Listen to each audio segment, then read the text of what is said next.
మీకు తెలుసో లేదో ఏ రాష్ట్రంలోనైనా అందరికంటే పెద్దెవలంటే ఆ రాష్ట్ర గవర్నరే.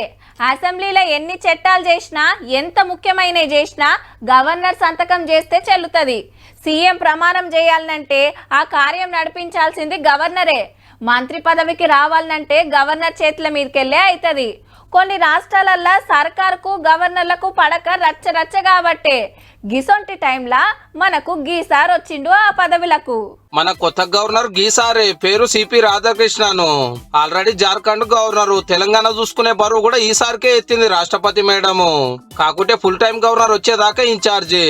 అట్లనే పాండిచేరి కూడా పార్లమెంట్ కు పోటీ చేస్తానికి నిన్న గవర్నర్ పదవికి తమిళిసై మేడం రాజీనామా చేస్తే రాష్ట్రపతి మేడం ఇయాలనే ఓకే చేసి ఈ సార్ను మన కాడికి పంపిరన్నట్టు.